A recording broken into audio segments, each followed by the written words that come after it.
Hello, everybody in podcast land. I'm Dr. Ted Thatchencary, and this is MD Roundtable, a podcast about collaborating and learning from other healthcare professionals from all over the globe. We are all so much more connected due to technology. We have so much to learn from each other.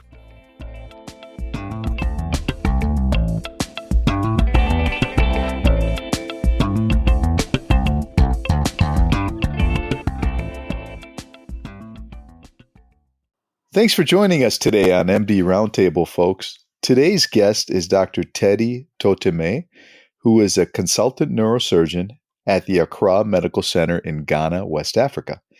He is passionate about neuro-endoscopy and its growing role in both pediatric and adult neurosurgical patients. He is also an executive board member of the International Society of Pediatric Neurosurgery. Welcome to MD Roundtable, Dr. Totimeh. Thank you very much. Thank you very much for having me. Of course, yeah, it's my pleasure. So, Dr. Totimeh, first off, I always like to start off with your journey for our listeners. Where did you grow up? What part of Ghana? So I grew up in Accra. I was actually born in Kumasi, but I did most of my growing up in Accra. So I did primary school, secondary school, and then also university in Accra. So Accra has been a big part of my growing up. I see. Okay, great. And as a child, Dr. Totimeh, who do you say was your biggest influence in getting into the healthcare field and being a doctor?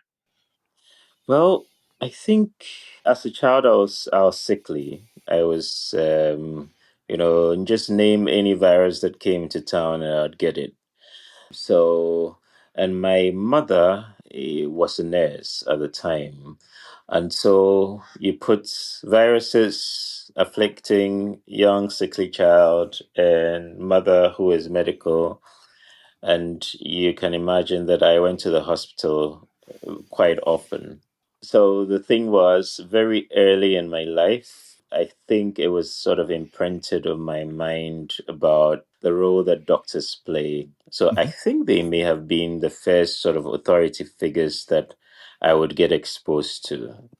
So by the time I was in third year in primary school, grade three, I wanted to be a doctor, and I didn't really change my aspiration from then. And then whilst I was in high school, I collapsed in class and I was sent to a neurosurgeon at the time because it was thought that the collapse was due to a seizure. So during a year, I was sort of investigated back and forth from the neurosurgeon's office. But it looks like he made a significant impression on me because after a year of seeing him, all I wanted to do was neurosurgery. So that's about it. I mean, so if I was to name one person who was a sort of a key role person in my life as a child, then it would be Dr. Papalampo because he looked up to me as a first year secondary school kid and showed me what it meant to be a caring doctor and a caring neurosurgeon. And for some reason, I took after him. Wow, yeah, that's an amazing story. That neurosurgeon that was actually your doctor, that was your infant. Right. That's great. And Dr. Totimeh, where did you do your medical training at? So I did my medical training in Kolebu, in the University of Ghana Medical School. It's a 6-year program. Started in Legon, which is where the University of Ghana is based. So the first year in Legon, it's the Legon is basically sort of like it used to be a suburb of Accra, but now Accra has grown so much. Legon is enfolded into it. And then my next 5 years were done on the medical campus, which is in Kolebu. Now, Kolebu is also in Accra. It's near the Corle Lagoon, which empties into the Atlantic Ocean. Hmm. And so Kolebu is the historic medical center which was built by the Governor Gaggisberg in 27, I think, 25. I think we're celebrating the centenary, must be this year or next year. Oh, wow.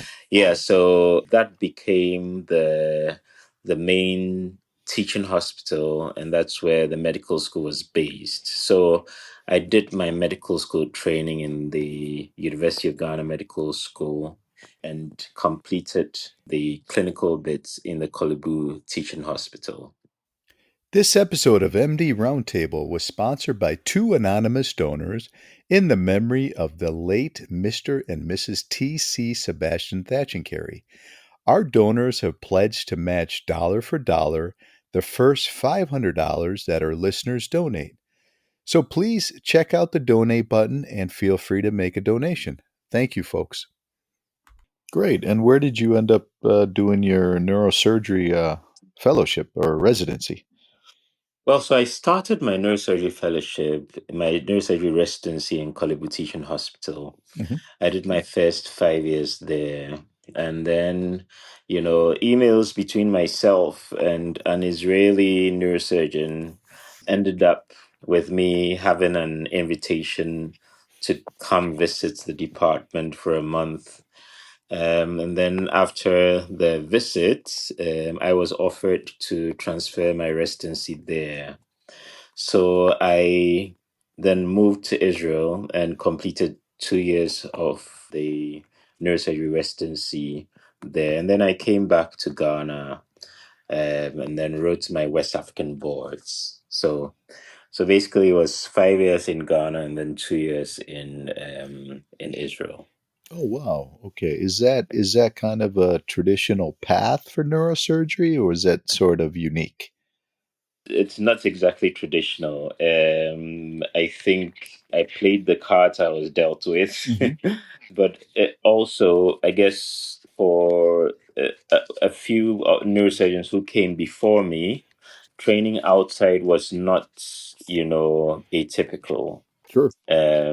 However, at the time that I started training, I think two neurosurgeons before me had been fully trained in Ghana. So we had basically established a Ghana based program. And there are so many others who have been fully trained in Ghana. I see. And I would have, except for the fact that I decided to take up the opportunity. Got it.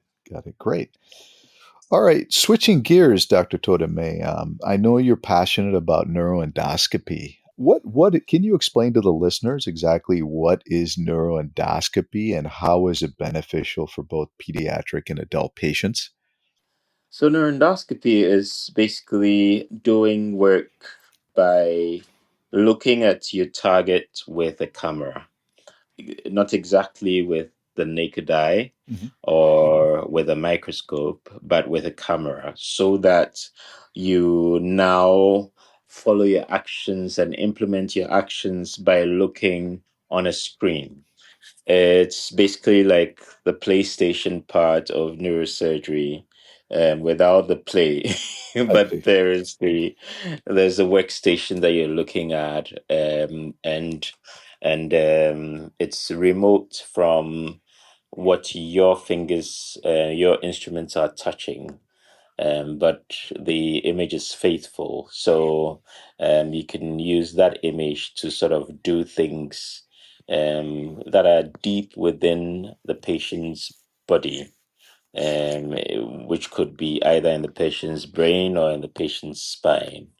So what neuroendoscopy allows one to do is to go through very small openings, because all you need is an opening which will accompany your instruments, and then you don't need a big hole to allow light for you to see it. When you're working with a microscope, you need a hole that's big enough to allow light from the microscope to fall onto your target I see. and then be reflected back to you so you can see it. The neuroendoscope has its light source at the tip. So the light is directly at the camera and it lights up, and then you see it on the screen. So it allows you to do things which are deep within the brain, deep within the spine, through very small incisions. The thing about surgery and incisions is the fact that the bigger the incision, the more healing needs to be done. Mhm. The more healing needs to be done, the more energy the body has to spend in getting the healing done. And so, if the incisions are small, then there's less healing to be done, and the body uses less energy, which means that the body can, return to normal activities faster. So typically, the person who has had minimally invasive surgery done through the endoscope will leave the hospital earlier than somebody who has had a big incision and had things done.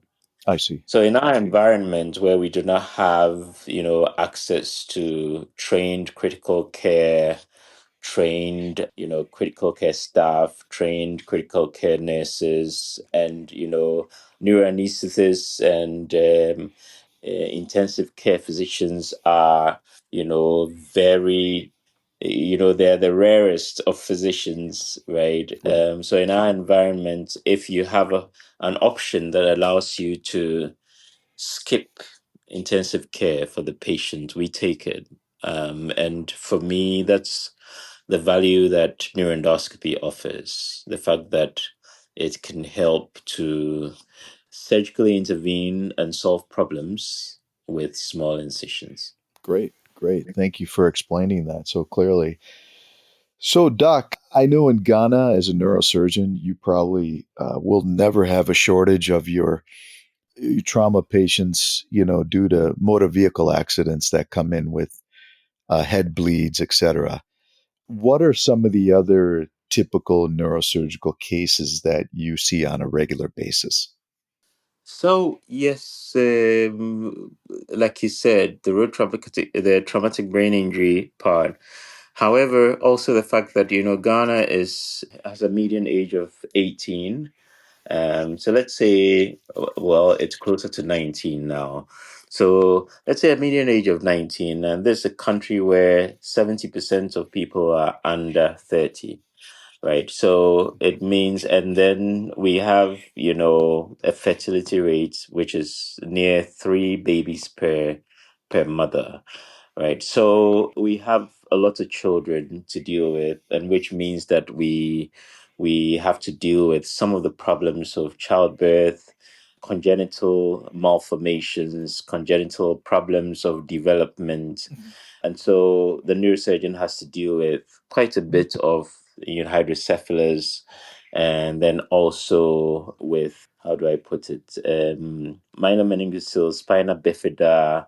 So these we call neural tube defects because they happen due to the fact that the baby's growth and the baby's development in the first 2 months of being in the mother's womb affected. And we think a lot of work has been done, and it has shown that, there are quite a few shortages of minerals and vitamins and things that can cause this to happen.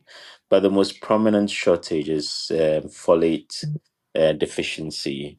And, so we have quite a number of these patients. We also have infection, either because of infection in the sinuses causing a breach of the bone, and then infection tracking into the skull Mhm. and around the brain, so that we need to operate on the head just to get the infection out of the way. And then there's also brain tumors because of the children, and then also adults. Ghana has, incidentally, the largest population per capita of people over 60 in our sub-region. Okay. And so we are tending to have people who come with brain tumors, spine tumors, Mm. and then also degenerative disease. So not degenerative disease as in the case of inflammatory, autoinflammatory things, but back pain, neck pain, so degenerative disc disease, because of our slowly aging population on the 30% of the population we're getting. Yes, so it's quite a mixed bag of presentations for the neurosurgeon. Yeah, it sounds like it. Sounds like you treat a whole variety of disease processes. Yeah. Right. Well, that was actually my next question. You sort of answered that, but what is the burden of brain cancer and spinal cord tumors in just in the sub-Saharan region of Africa? The it's forecast that over the next 30 years we're going to bear about 50% of the world's burden as far as brain tumors and spine tumors is concerned. Mm, And it's mainly because we are growing slowly, and unfortunately, the insults that are associated with brain tumors and spine tumors will not go away. And the more young people are exposed to these insults, the higher the burden. And so the other thing is the fact that we're doing a lot of imaging, because it's one of the things that private sector has taken upon itself mm, to buy MRIs, CT scans. So we're able to get a lot more neuroimaging now than we did before.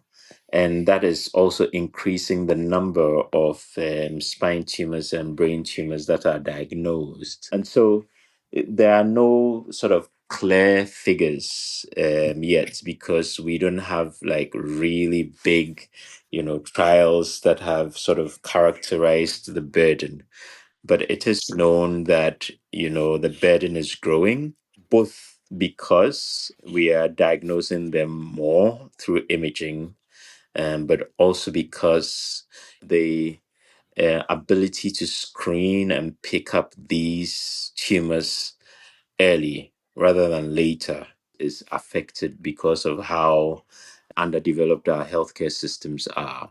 mhm. And that's the key reason why would tend to have a developing burden for brain and spine tumors. I see.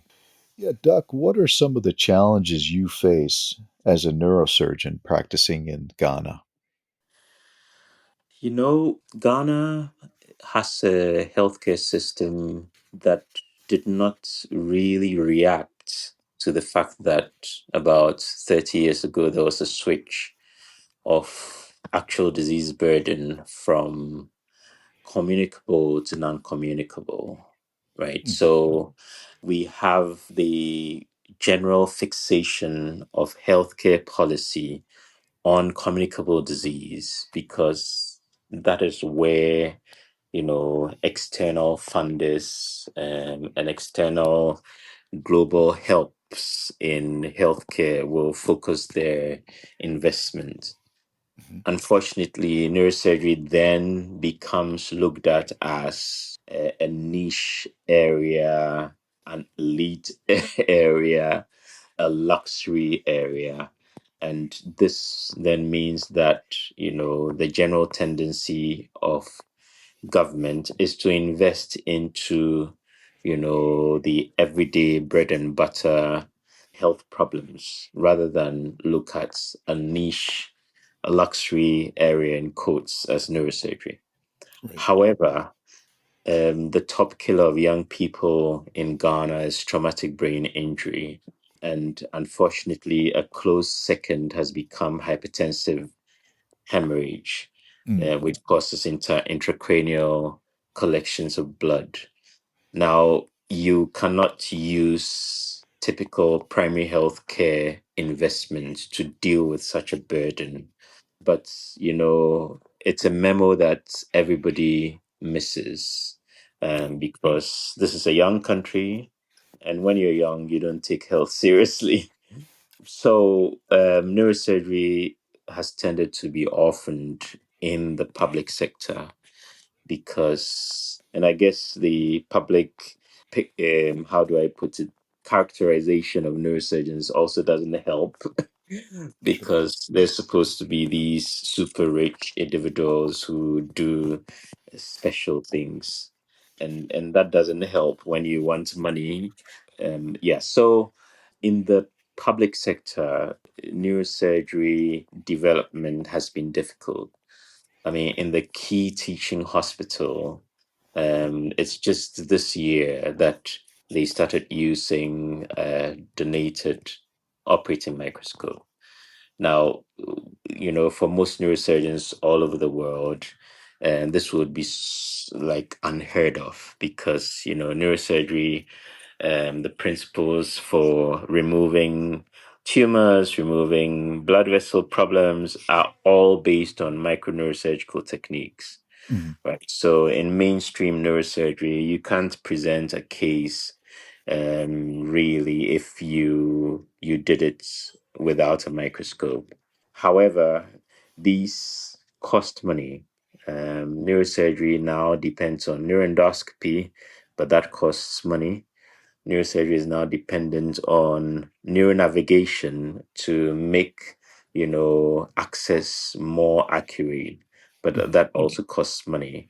So in the public sector, the kind of capital outlays that need to be made so that neurosurgery is practiced in the Sure. modern way and in an accurate way have not been made. And I see. this means that staying in public sector means you have to contend with, difficulties.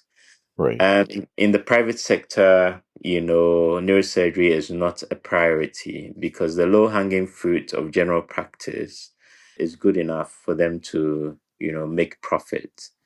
In a country where there are just about 10,000 doctors for 37 million people, anything you do that practices some kind of good medicine will make impact because the need is great. Mhm.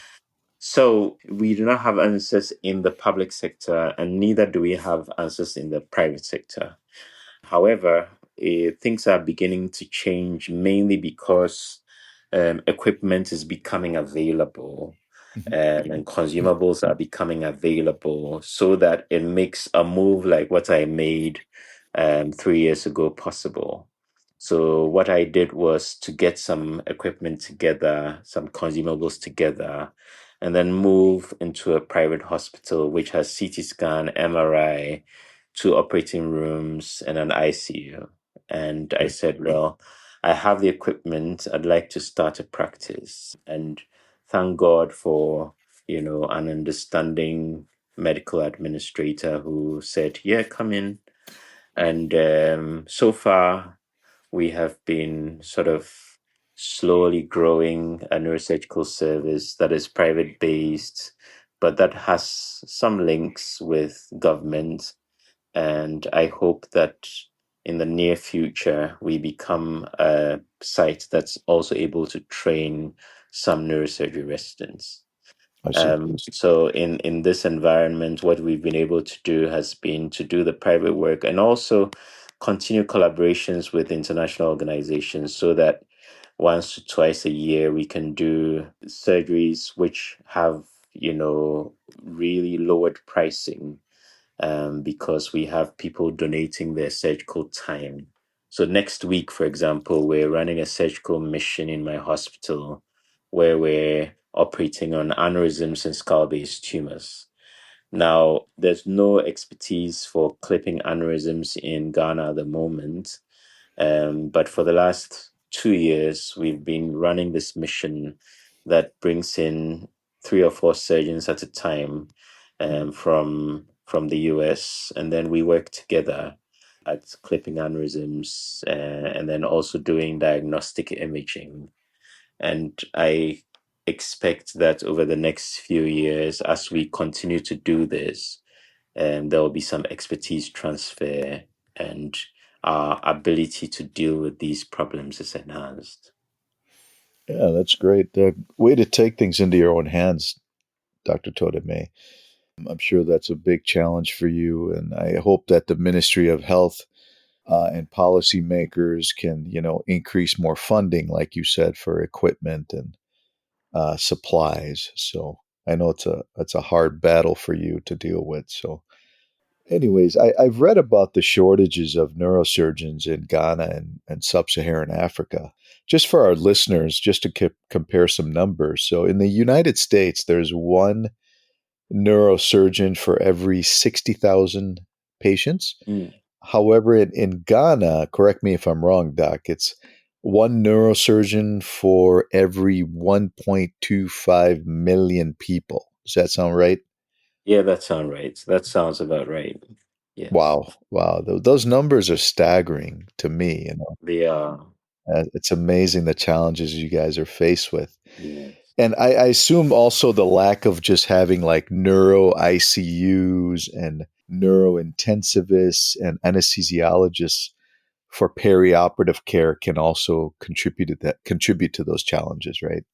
True, true. It contributes to the effectiveness of the few neurosurgeons that we have when we do not have these services, because then it means that, neurosurgery is just a small part of the whole continuum of care that these clients deserve. And unfortunately, without that continuum, this small part can actually be dangerous to the client.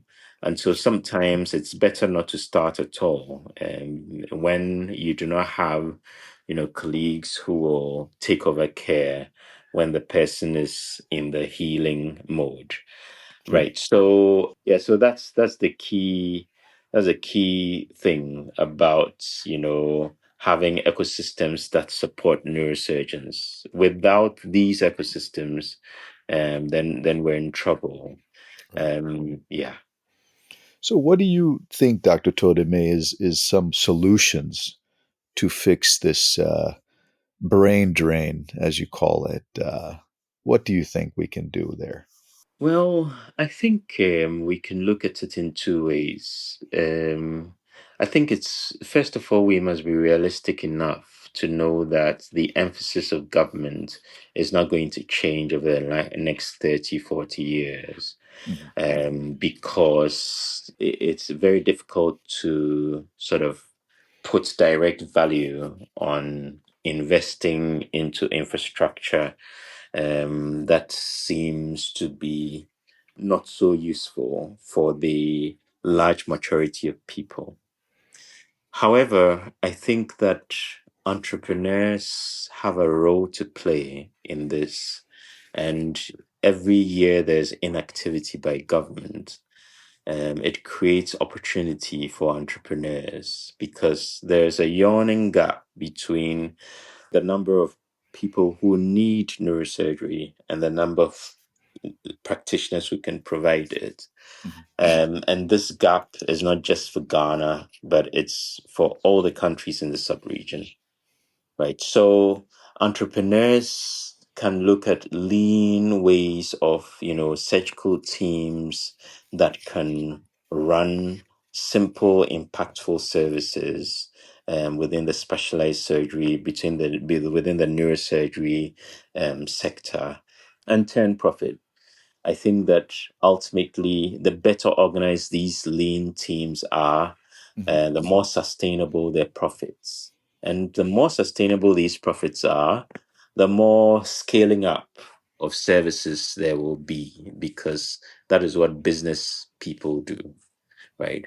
Now, I anticipate that if there's enough scaling up, then we have, patients being shunted away from the government services until a point where the private sector becomes a worthy competitor, Mhm. right? And starts basically pushing the government to now imitate some of what they're doing. Until that happens, we're just going to have a healthcare system that is floundering. So I think that, we say that the government is supposed to be sort of an aircraft carrier onto which, entrepreneurs can land and take off their ideas. But sometimes the government is moving in the opposite direction, and to land on that carrier is just to take your business back. Mhm. But what it creates is a lot of real estate where entrepreneurs can build their landing strips and take off and land. The problem is that instead of having, a quick start, business ventures end up having slow starts because so much energy and finances needs to be invested into building the landing strips that the government should have been there for.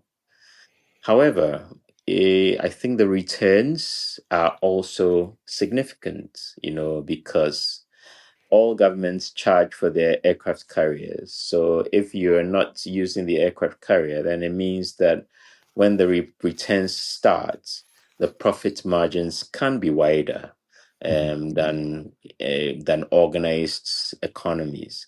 So I think that, well, first of all, entrepreneurs should realize that there's an opportunity for specialized surgery in our environment. Anything that works in Ghana works for Gambia, works for Nigeria, works for Senegal, works for Sierra Leone.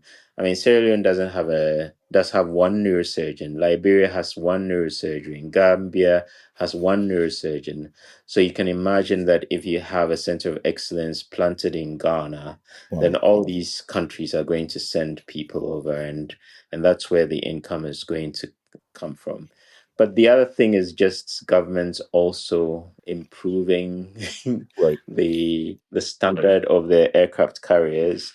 And then we also, as physicians and entrepreneurs, finding ways in which to impact, governing agencies, impact politicians, to look at ways to solve the problems and get the ecosystems running that will sustain big plan medical interventions.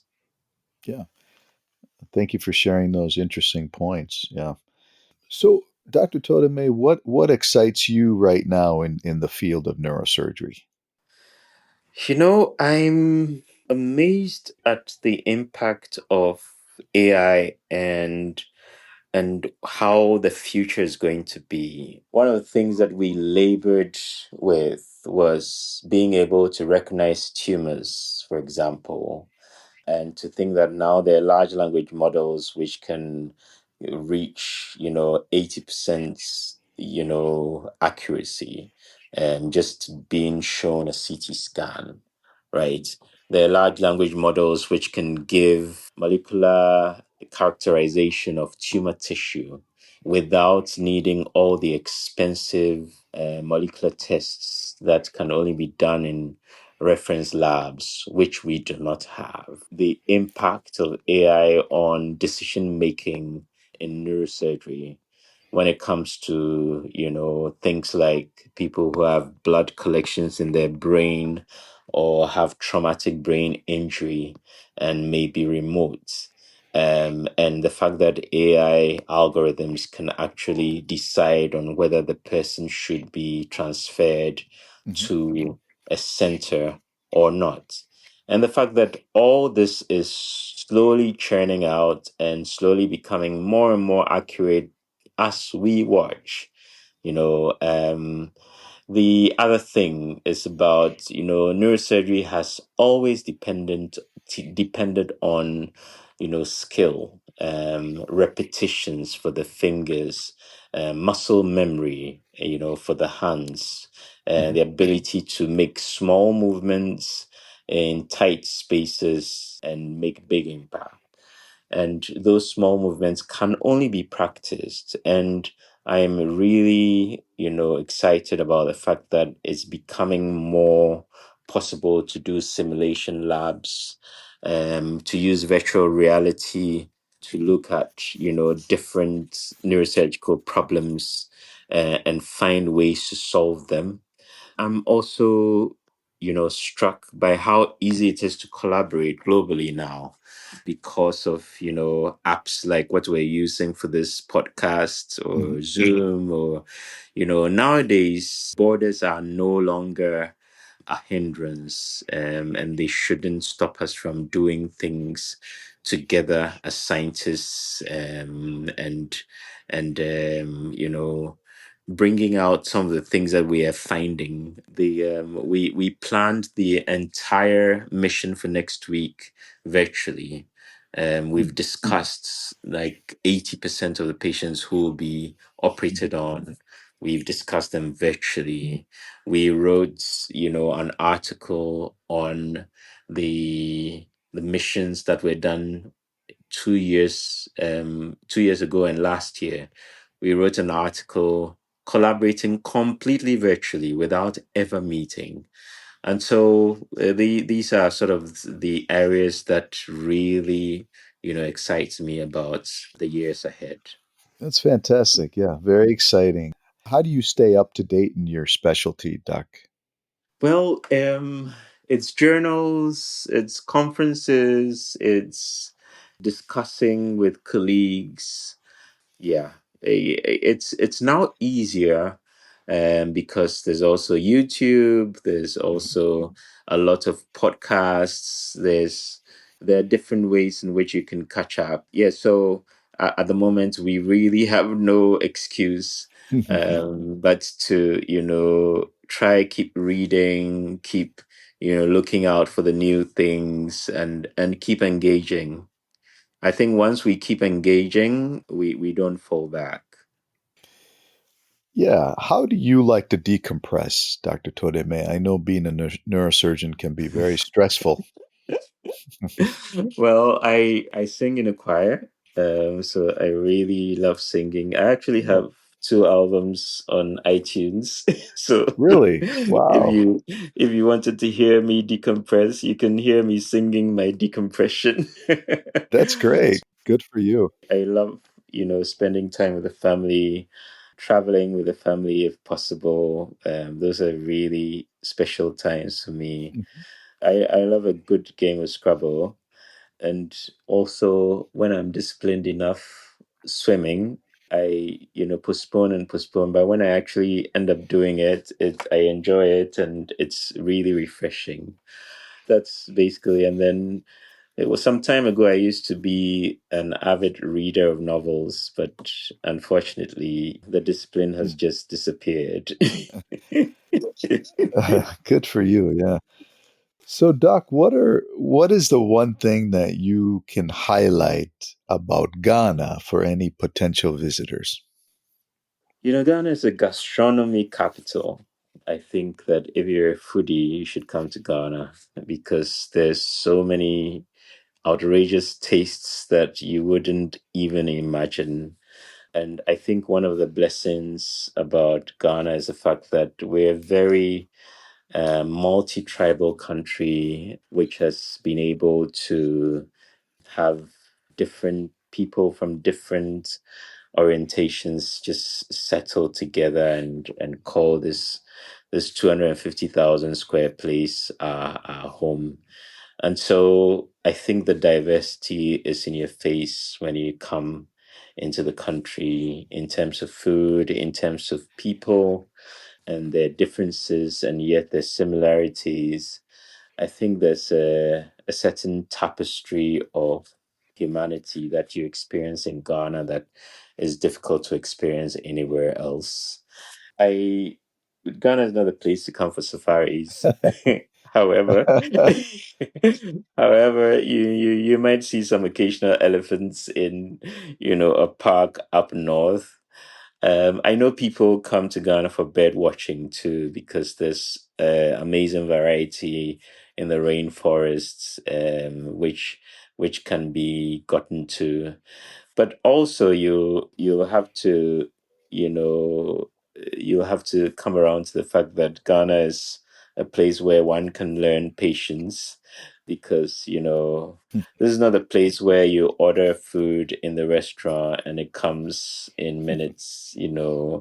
It takes some time to cook Ghanaian food, so you should give some time once you're ordering. And I think once you find something to fill your time whilst you're waiting for the food, you should be okay. Yeah, Yes. I can attest to everything you said, especially the food. Right. Yeah, I love the red and the Right. jollof and Fantastic. My favorite is actually rice balls with stew. Oh, I see. That's Good. Which kind of stew? just the Is chicken stew. the chicken Yeah, stew? it's one Fantastic. of it's Good. one of my favorites when I'm there. So Cool. I usually come back about 10 pounds heavier. You do. It's the carbs. It's the carbs. It's the carbs. It's the carbs. Yeah, that's fantastic. So, Doc, before we wrap up, how can listeners get a hold of you with any questions? So I'm on LinkedIn. If you search my name on LinkedIn, you can find me. If you search my name on Facebook, you can find me. So basically, these two places. I'm also on WhatsApp. And so once you get me on LinkedIn, we can sort of link up and then communicate. Yeah, that's about it. I think yes, I'm on Twitter too at TSIATE, and then oh yeah, of course, Instagram too. So there are various ways you can get me just by searching for my name on any of these platforms. Of course, on iTunes, Spotify, Boomplay. If you search my name, you'll get some of my music too. Great, great. I definitely going to check out your songs. So, Good, good. and I'll be, if with your permission, Doc, I can add your LinkedIn and your email in the show notes. Sure, sure. And I have about, I think, 6 or 7 books on Amazon. Wow, It's they are collections of essays, and then also poetry. Yes. wow, So wow. yes. All right, great. Thank you so much, Dr. Totimeh, for your time My pleasure. My pleasure. and being a guest on MD Roundtable. Keep Yes. doing the great work you're doing in Ghana and helping the people of Ghana, okay? Thank you very much. And you keep doing the same. Thank you very much for all you do. And thank you for having me. Oh, my pleasure. Thank you. Have a great night, okay?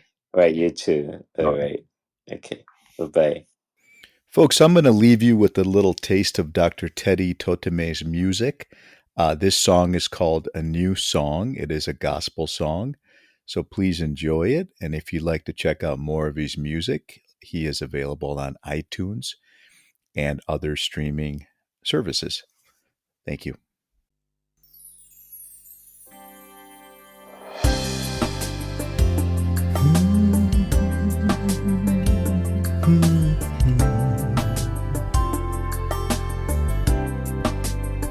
A new song on my lips, hymns on my fingertips, morning birds tweet at lips in my ear. My sorrow drowns in song, my heart's where I belong.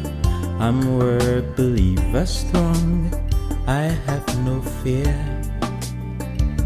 It's been a long road, I've borne a huge load. Now I'm just lying still in my own father's arms. It's all over now, it's sweat off my brow. It's one life that's no longer mine. I've had my shame, now it's God's name that powers my own race of righteousness. It's my Lord's vision now, it's my Lord's mission now. I follow God's own law of love and grace. I will not tumble back, and I will nothing lack. My heart is God's own ark, His Spirit stays. Life was a sad song, now it's joy all day long. I was weak, now I'm strong enough to do His will. Now nothing will go wrong, I'm where I do belong. I have His promises reassuring me. It's all over now, it's sweat off my brow. It's one life that's no longer mine. I've had my my shame. Now it's God's name that powers my own race of righteousness. It's all over now. It's sweat off my brow. It's one life that's no longer mine. I've had my shame. Now it's God's name that powers my own race of righteousness. Ooh, come with me, follow Jesus. Let's go to him, enjoy him, live for Jesus. His love, his peace, he died for you and me. Come with me, follow Jesus. He cares, he loves, he sees, he shares, he lives, he lives, he lives, he lives, he lives in me, he lives in you, he lives, he lives, he lives in you and me, he lives in you and me. Folks, if you enjoyed that episode, don't forget to leave a review of MD Roundtable Podcast, and don't forget to subscribe. Also, if you want to reach out to me with any comments or questions, feel free to go ahead and email me at drtedthatchandcarey@gmail.com. Once again, drtedthatchandcarey@gmail.com. I will also leave the email contact in my show notes. Thank you again for joining me. Have a great day.